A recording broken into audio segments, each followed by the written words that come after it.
What? I think we're going to do a Q&A.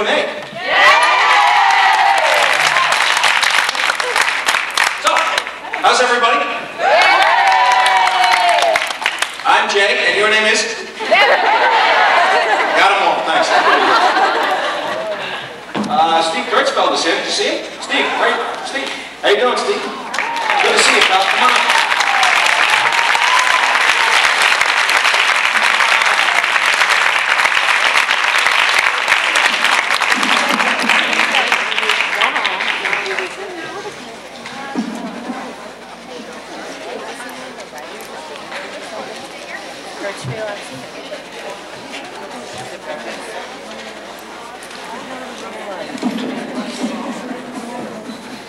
Alrighty then.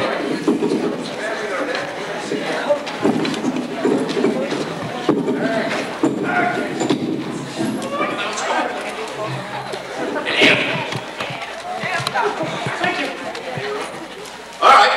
So, swear to tell the truth, the whole truth, nothing but the truth. So help you God.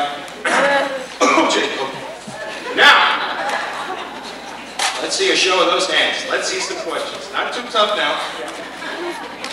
Okay, dead center, back in the room. There you go. What was your favorite thing about playing Joe, and what was your favorite characteristic of Joe? My favorite thing about playing Joe, the paycheck every week. No. My favorite thing about playing Joe. Well, I got to work with wonderful actors. I was teamed up with wonderful producers. and Koslow, great writer, a whole team of great writers. And it was a real pleasure to work in such an atmosphere where everyone, I mean, just the whole experience of doing the show. I mean, that was the greatest experience of all. Because I think most of you know the story originally when I first got involved in the show. I never thought that I'd become a series regular on the show. I mean, I had 5 lines originally on the show, you know, in the pilot. And so, yes, we do. Yes, we definitely need a woman's touch. Yes. No, you must be talking about this. Okay, so Terry, tell us about playing Joe. So, what was really good about playing Joe? I got to be adored by lots and lots of women. I like this. I think it's a coffee when you're trailing. You say. Yeah, that was a good part too. I didn't want to bring that up. That's kind of a cool thing to be admired by all kinds of great-looking, nice women, and yeah, that's good. And what was I talking about originally? Oh, when I first got on the show, I had 5 lines in the pilot, and I never thought that I would be a series regular. And then, you know, of course, Paul and Tony assured me that if the show went, that I would be a series regular. So I went ahead and did the part, and I forgot about it. And 3.5 months later, I get a phone call that now I'm a series regular on a series. So yeah, it worked out pretty good. Go again. Last night here in the theater, we watched the episode called The Watcher, where the 2 of you had some very good scenes. Yes. I know that you filmed it years and years ago, but because we just saw it last night, it's fresh in our minds. And it was just a fabulous acting job, and you've really been a part of our lives for many years, and I wanted to thank you. Thank you very much.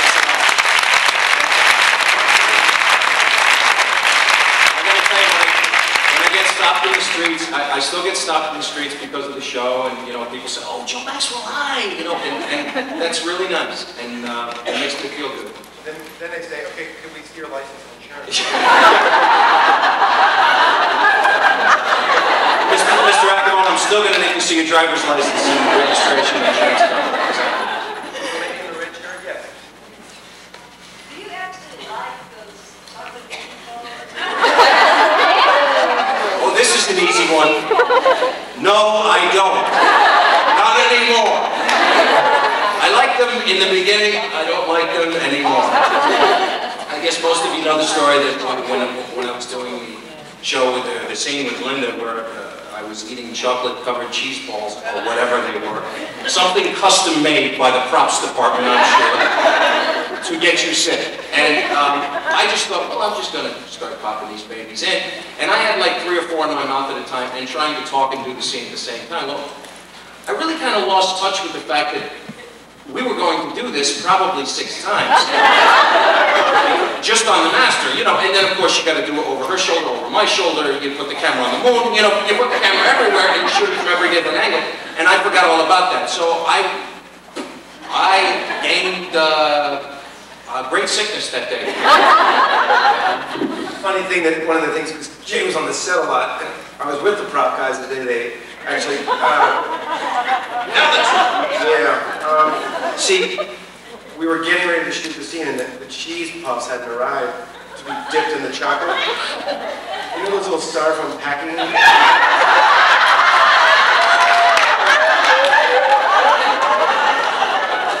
And you were telling me you thought really filled up. Okay, next question. Hollywood producers, nice people, aren't they? That lady over there. For the people who were not at the last convention, can you tell us how you feel about the idea of Joe meeting Vincent? I think everybody's heard this one. How would I feel if I ever did meet Vincent? I guess, I'm sorry? About Joe meeting Vincent. About Joe meeting Vincent, yeah, well, my first reaction would be, it would get better, I hope, from there.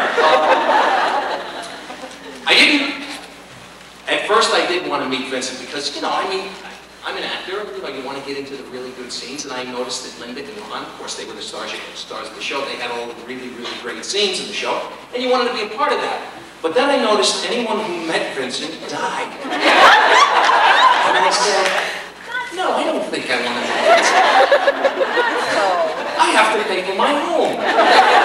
So, we'll put Vinny on the back burner for that. Thanks, Ron. Bye. Have a nice day now. Next question for the lovely... For the lovely Terri Hanauer, please. I have a question. Right in front. Did you watch any of these before you came on the scene? New York actor. Straight out of the door. Brooklyn, right? No.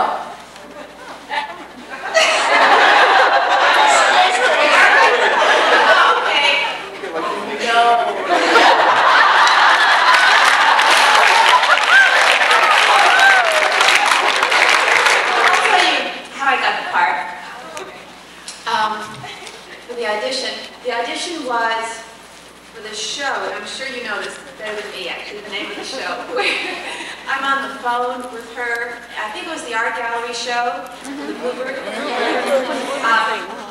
And the audition, so I'm on the phone with her. And I think this is true for everyone, but when you're actually talking to someone, like looking at them right in your eyes, it's a very different kind of reality than when you're on the phone with the person. And I thought, well, how do I do this and be real? So when I did the audition, I said to the casting person, can I use your phone? And she said, do you need to make a call? And I said, well, yeah, I do. And she goes, okay, go right in. So I picked up her phone and I went right into the thing like I was talking to Linda.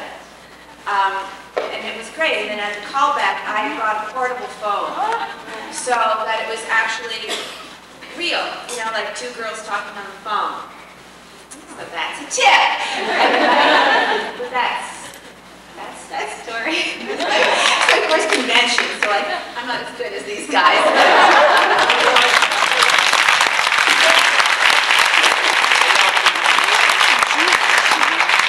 I just wanted to do that.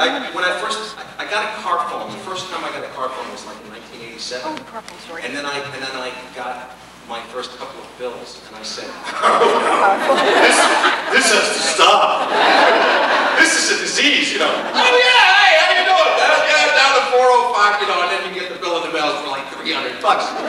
So now I use my car phone for my auditions. I unhook the head, and I have it for an audition now. So it didn't go, you know, $1,200 for an audition each night.